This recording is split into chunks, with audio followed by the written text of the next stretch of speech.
familia Pigman fue una familia muy bien informada respecto de por dónde iban evolucionando el arte del momento. Las conexiones con el resto de Europa fueron muy activas en todo momento. Las conexiones con lo local también les resultaban muy importantes, porque al fin y al cabo los compradores eran compradores nacionales,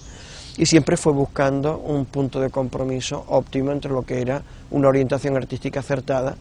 y un departamento comercial que aumentaba las ventas, ¿no? El archivo Pigman está formado por los documentos de una familia y los documentos de una empresa. Se encuentran entre estos documentos una colección de álbumes, de dibujos, que nos muestra toda esa singularidad y especialidad que tenía esta producción en cuanto a diseños muy particulares que solo los tenía esta fábrica. Los modelos decorativos de la fábrica fueron de una extracción muy variada. En principio por un fenómeno que se produce en Europa en ese momento, que es un espíritu bastante ecléctico en cuanto al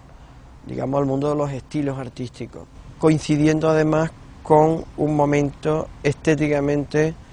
plagado de historicismo, es decir, hay una especie de admiración por la historia y se copian todos los estilos, de manera que si analizásemos la producción de Pigman, podríamos ver que dependiendo de las distintas líneas de producción que tiene la fábrica y los distintos periodos que va atravesando, podríamos prácticamente casi escribir la historia del arte europeo en la producción de Pigman, empezando por las lozas de estampación inglesas, que tenían una vinculación directísima con la industria textil de Cretonas inglesas, pasando después, por ejemplo, a lo que era la producción de objetos decorativos de volumen, como eran jarras, como eran fuentes, que era lo que le llamaban en la fábrica las mayólicas, que están inspiradas en producciones francesas casi siempre, y pasando después, por ejemplo, a los azulejos que se decoraban con la técnica cloisonné, que estaban inspirados directamente en el arte persa, y también ese diseño hispano-musulmán se quedó reflejado en los productos de Pigman, sobre todo en la azulejería de finales del siglo XIX. Hay también, a finales ya del siglo y a principios del siglo XX, cerámicas modernistas. No fueron muy abundantes porque en Sevilla el modernismo fue un estilo bastante contestado rápidamente por una polémica local que entendía que el modernismo era un estilo foráneo francés y había que resucitar un estilo de carácter local,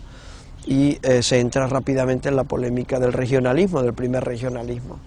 y diseños locales, sobre todo neoplaterescos, empiezan a competir con esos diseños modernistas que rápidamente se abandonan en favor de esos otros que se entienden como más propios, ¿no? Pigman, por otra parte, también en un momento determinado empezó a tomar su inspiración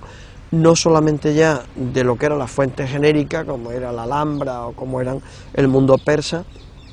sino que empezó a copiar modelos de azulejos de los propios monumentos sevillanos. Y si echamos una ojeada a sus catálogos, podemos ver que los nombres comerciales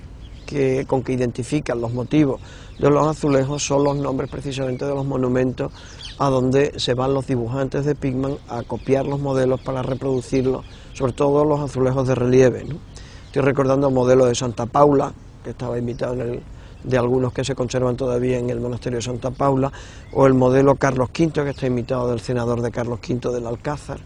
Es decir, que en un momento determinado Pigman se ve afectado por esa recuperación local del Renacimiento y tiene que hacer lo que hacía Triana, es decir, recuperar un repertorio local que se consideraba digno de ser revitalizado. Y otros recuerdos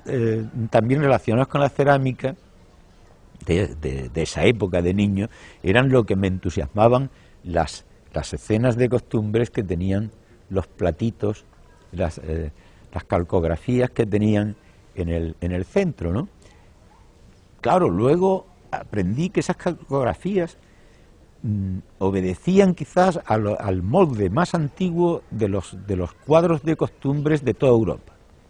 Eran los holandeses, las escenas holandesas que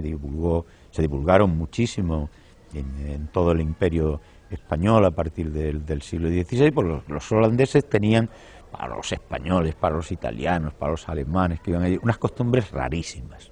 Desde la fiesta del rey de la haba está la señora ordeñando vacas, ¿no? Entonces, todo ese mundo rural de los tiroleses, de los holandeses y de tal, estaba allí en los platitos de la Cartuja, y claro, era un mundo que a los niños nos atraía.